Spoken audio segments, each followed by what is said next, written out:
Mig langar aðeins að tala Star Wars við ykkur. Fyrsta Star Wars myndin var frumsýnd 25. maí 1977. Það 53 dögum áður en ég fæddist. Það má segja að ég sé búinn að vera Star Wars aðdáandi nánast allt mitt líf. Kannski ekki alveg frá því ég var svona lítill, kannski frá svona 5 ára aldri. Ég man ennþá eftir því þegar við eignuðumst vídeótæki í fyrsta sinn. Það var árið 1982. Það tæki var framleitt af Saba og það var svona. Engin smá hlungur, svona 10-12 kíló að þyngd og með fjærstýringu. Það gerði sitt gagn og það mjög lengi. Ég held að það fari á haugan í kringum árið 2000. Það var góð ending í þessum tækjum. Sjónvarpið sem vídeótæki var tengt við var að gerðinni Luxor árið 1978 og það fari á haugan svipað leyti á vídeótækið kringum 2000. Það leyti sem við vorum að eignast vídeótæki voru vídeólögur að skjóta upp kollinum. Á nokkrum árum voru margar vídeólögur í Keflavík og VFS búið að taka yfir Betamax-tæknina.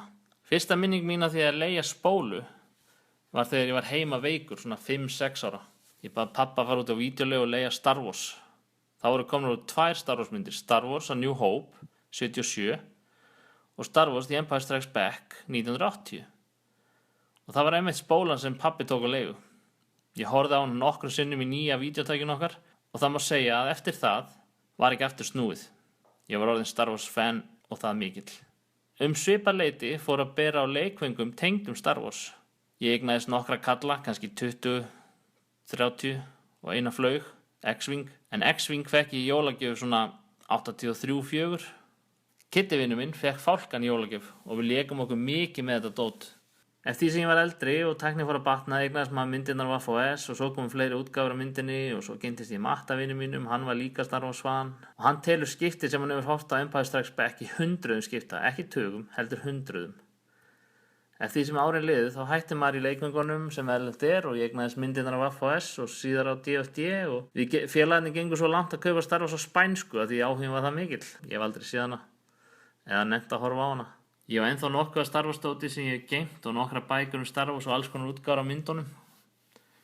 En svo kom áfallið.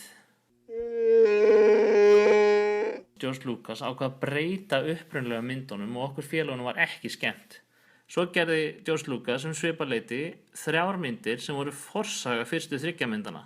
Þær eru svo hræðilega lélegar. Mér var bara að gráta sko.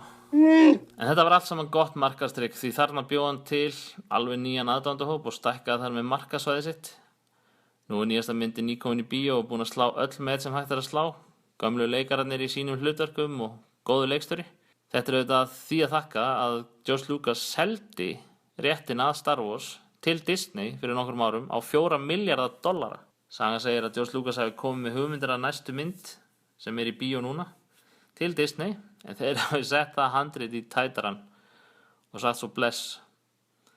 Nýja myndin frábær og The nominees are Star Wars. Star Wars The Force Awakens. Star Wars The Force Awakens. Star Wars The Force Awakens. Star Wars The Force Awakens.